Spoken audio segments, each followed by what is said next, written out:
Debat akan saya mulai dalam hitungan 3, 2, 1. Assalamualaikum warahmatullahi wabarakatuh. Perkenalkan, saya Kaila Maharani dari perwakilan SMA Negeri 1 Terawas untuk mengikuti lomba debat bahasa Indonesia SMA Award 2025. Yang terhormat Dewan Juri, rekan-rekan dan hadirin sekalian, saya sebagai tim pemerintah dengan tugas berdiri untuk mendukung mosi Dewan ini lebih memilih sekolah menengah yang mengadopsi model pendidikan klasik daripada model pendidikan progresif.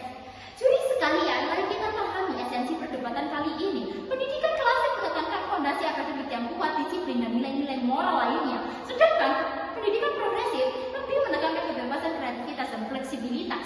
Sekilas tampak modern, namun pada kenyataannya model progresif menyisakan banyak kelemahan, standar yang kabur, evaluasi yang tidak objektif, serta potensi besar munculnya generasi yang kurang disiplin dan mudah menyerah. Izinkan saya memberi ilustrasi. Bayangkan seorang siswa, sebut saja ia bernama Dimas. Ia belajar di sekolah dengan pendekatan klasik. Ia terbiasa mempelajari matematika secara mendalam, berlatih menulis esai sejarah yang sangat panjang, serta menghafal prinsip-prinsip dasar fisika. Ketika ia masuk perguruan tinggi, ia lebih siap karena sudah terbiasa dengan kerja keras, analisis logis, dan berpikir sistematis. Bandingkan dengan siswa yang hanya mengerjakan proyek kreatif tanpa dasar teori yang sangat kuat. Ia mungkin terlihat inovatif, tapi rapuh ketika dihadapkan dengan soal yang menuntut logika dan kedisiplinan. Selain itu, pendidikan klasik membentuk mental ulet dan karakter tangguh. Di era digital saat ini, kita menghadapi generasi yang sering kali cepat bosan, ingin serba instan dan mudah terdistraksi. Jika sekolah menengah dibiarkan longgar dengan modal progresif, bagaimana mereka bisa melawan tantangan nyata di dunia kerja yang penuh kompetisi ini? Dengan demikian, saya menegaskan, pendidikan klasik bukanlah cara yang lama yang ketinggalan zaman, melainkan cara strategis untuk membangun generasi unggul, disiplin, dan berkarakter. Karena itu, dengan penuh keyakinan, saya mendukung mosi ini. Dan Dewan Juri sekalian, izinkan saya memperkuat posisi tim pemerintah dengan dua argumen lanjutan saya. Yang pertama, pendidikan klasik menjamin standar akademik yang jelas dan konsisten. Dalam sistem ini, setiap siswa mendapatkan kurikulum inti yang sama, metode penilaian terukur serta tuntutan yang objektif. Artinya, prestasi tidak ditentukan oleh selera guru atau kreativitas yang sulit diukur, melainkan berdasarkan kompetensi nyata. Pendidikan progresif memang memberikan kebebasan, tetapi kebebasan tanpa standar yang kuat hanya menghasilkan ketidakpastian. Siswa bisa merasa pintar tanpa benar-benar menguasai dasar-dasarnya.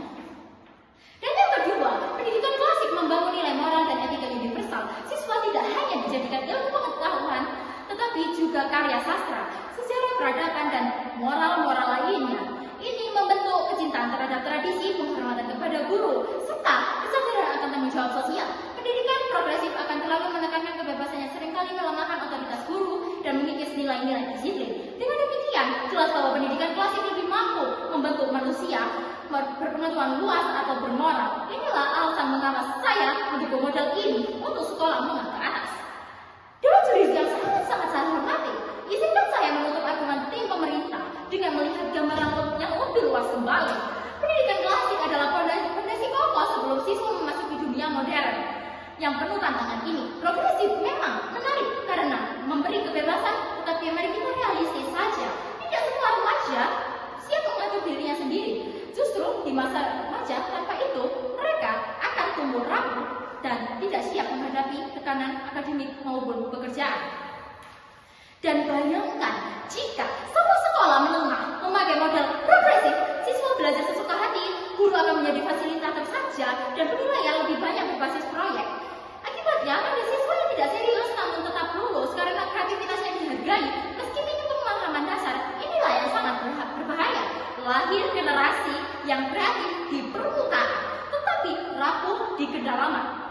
Pendidikan klasik juga menjaga identitas bangsa yang dengan fokus pada bahasa, sejarah, dan tradisi. Siswa tidak terjatuh dari akar budaya. Kita tentu tidak ingin generasi kita kehilangan jati diri hanya karena terlalu progresif. Karena itu, saya tidak pernah menyatakan pendukung pendidikan klasik berarti memiliki generasi yang disiplin, berkarakter, cerdas, dan siap bersaing di dunia global.